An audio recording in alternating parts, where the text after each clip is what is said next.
Assalamualaikum warahmatullahi wabarakatuh. Ketemu lagi dengan Parois di channel Project Kewarganegaraan, teman-teman semuanya. Di video kali ini saya akan melanjutkan BIMTEK dari Guru Belajar seri Semangat Guru dalam Kemampuan Non Teknis Teradaptasi terhadap Teknologi. Oke teman-teman, di sini yang akan saya bahas adalah pembelajaran kelima terkait dengan Empower Teacher, penerapan kelas campuran, dimana di dalam pembelajaran kelima ini yang akan kita bahas nanti adalah bagaimana caranya untuk bisa menerapkan metode belajar campuran antara sinkron dengan asinkron. Oke, untuk teman-teman mungkin yang belum sempat nonton video-video saya bisa dicek, nanti linknya akan saya taruh di deskripsi video ini.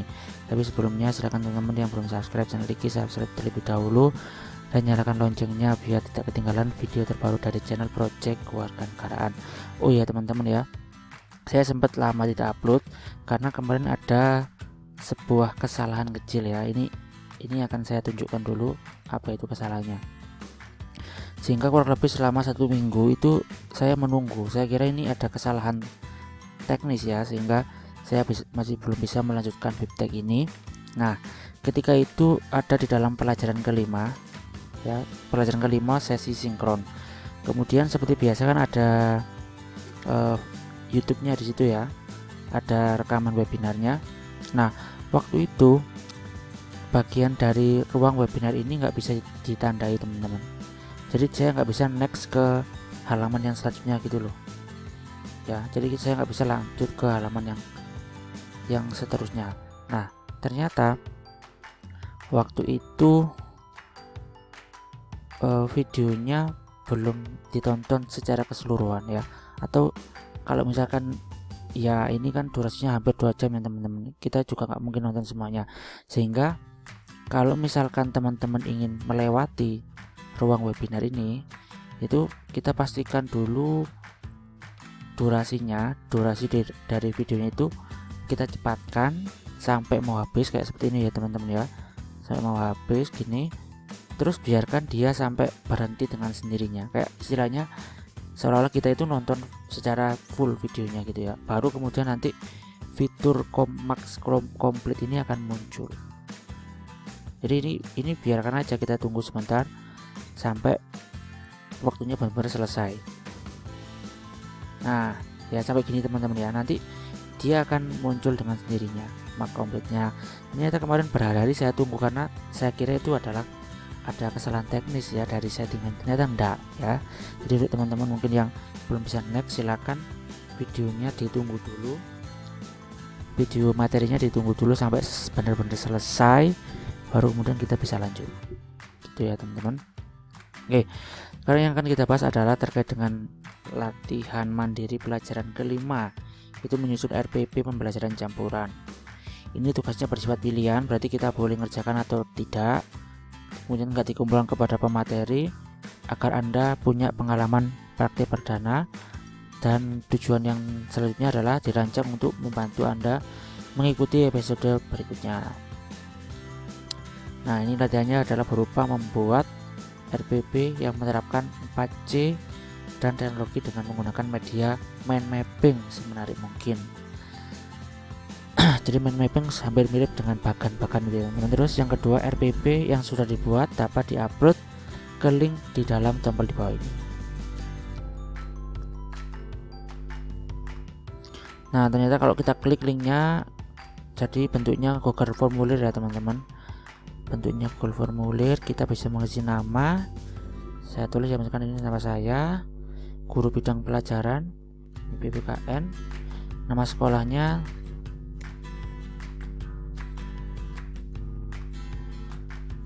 ini tempat saya ngajar, dan upload file RPP.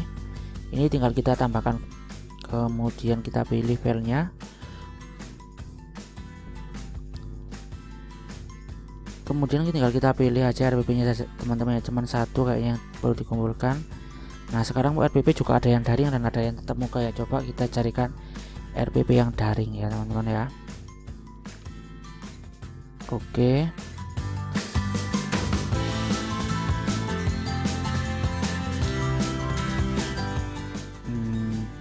Sudah terupload ya, sudah terupload.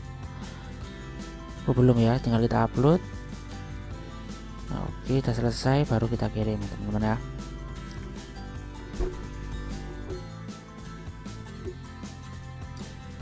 Dan udah ada tampilan seperti ini, jawaban Anda telah terkirim, berarti menunjukkan kita sudah mengirimkan RPP nya.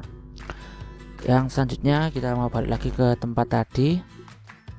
Nah tadi ya oke. Yang selanjutnya adalah biasanya kuis penilaian akhir ya. Oke, ini adalah kuis penilaian akhir dari pelajaran kelima terkait dengan pembelajaran campuran, ada sinkron dan asinkronus. Oke, kita start aja teman-teman. Oke ya. Dampak pembelajaran campuran terhadap guru adalah perubahan peran guru, penghapusan peran. Ini kurang tepat ya, karena bagaimanapun caranya seorang guru itu nggak bisa dihapus perannya. Tidak ada dampak apapun, jelas ada ya. Ini kurang tepat. Guru digantikan dengan teknologi ini juga tidak akan bisa ya, sampai kapanpun secanggih apapun itu teknologi tidak akan mampu menggantikan peran seorang guru. Jadi dampaknya adalah perubahan peran guru dari seorang apa ya istilahnya ya, seorang narator ya, itu dirubah menjadi fasilitator. Selanjutnya pembelajaran campuran memiliki 4 ciri, yaitu sinkron, asinkron ya, kemudian integrasi dan merdeka belajar. Oke ya. Pembelajaran campuran menjadi solusi pada masa pandemi COVID-19 karena penggunaan teknologi pembelajaran yang canggih. Ini juga masih tergantung dengan sumber daya manusianya ya teman-teman. Berpotensi mengoptimalkan proses pembelajaran. Kemudian fleksibel menyesuaikan tantangan masa pandemi, tapi membantu guru menggunakan teknologi. Nah, di sini pembelajaran campuran menjadi solusi pada masa pandemi COVID-19 dikarenakan dia fleksibel menyesuaikan tantangan pada masa pandemi. Guru Agus ingin memahami kebutuhan belajar murid melalui interaksi dengan para muridnya. Apa pembelajaran yang paling tepat untuk Guru Agus? Ya, berarti kalau ingin memahami kebutuhan murid melalui interaksi dengan para muridnya, berarti dia harus melakukan kegiatan sinkron ya, karena di situ dia bisa berinteraksi. Baik. Sinkron yang apa? Berarti sinkron yang luring. Ya, oke. Jadi dia bisa bertemu secara langsung. Guru Dila ingin muridnya belajar mandiri dengan mengenali dan menyelesaikan persoalan di sekitar pasar dekat sekolah mereka. Apa pembelajaran yang paling tepat untuk Guru Dila?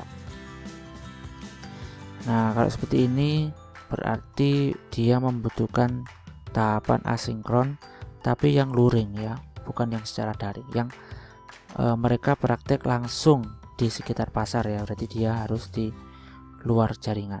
Oke. Dalam merancang pembelajaran campuran, beberapa kompetensi yang tepat antara pembelajaran sinkron dan asinkron adalah lebih efektif pembelajaran sinkron lebih banyak, lebih efektif pembelajaran sinkron lebih sedikit, lebih efektif, lebih optimal pembelajaran asinkron lebih sedikit, atau lebih optimal pembelajaran sinkron lebih sedikit. Jadi yang bagus itu ya lebih efektif apabila pembelajaran sinkronnya itu lebih sedikit, sedangkan pembelajaran asinkron itu kita berikan porsi yang banyak kepada mereka.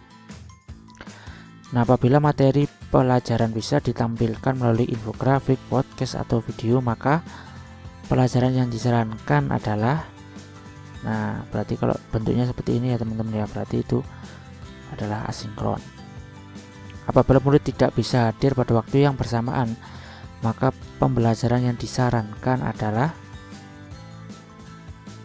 nah kalau misalkan mereka nggak bisa hadir dalam waktu yang bersamaan, itu disarankan menggunakan asinkron, karena di dalam pembelajaran asinkron itu murid sendiri yang mengatur waktunya kapan dia mengerjakan tugas.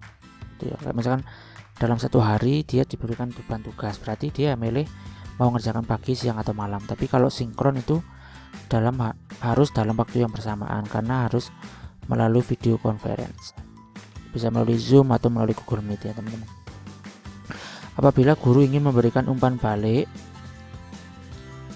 sesuai kebutuhan dan kompetensi murid, maka pembelajaran yang disarankan adalah, nah ini kalau misalkan membutuhkan umpan balik berarti lebih baik menggunakan sinkron ya, karena di situ gurunya bisa berinteraksi secara langsung. Nah, apabila guru ingin membahas konsep yang kompleks, maka pembelajaran yang disarankan adalah, nah kalau misalkan gurunya ingin membahas sesuatu yang sangat jelimet sekali, yaitu berarti murid itu istilahnya perlu mendapatkan penjelasan dari guru, berarti ini harus menggunakan sinkron. Oke teman-teman, kita finish dan kita lihat hasilnya udah maksimal, kita dapat nilai 100. Dari 10 soal kita udah bisa mengerjakan 10-10-nya benar semuanya. Oke, kita lanjut lagi. Dan akhirnya kita setelah menyelesaikan pelajaran kelima, untuk yang selanjutnya adalah pelajaran keenam. Akan saya bahas di video saya yang selanjutnya.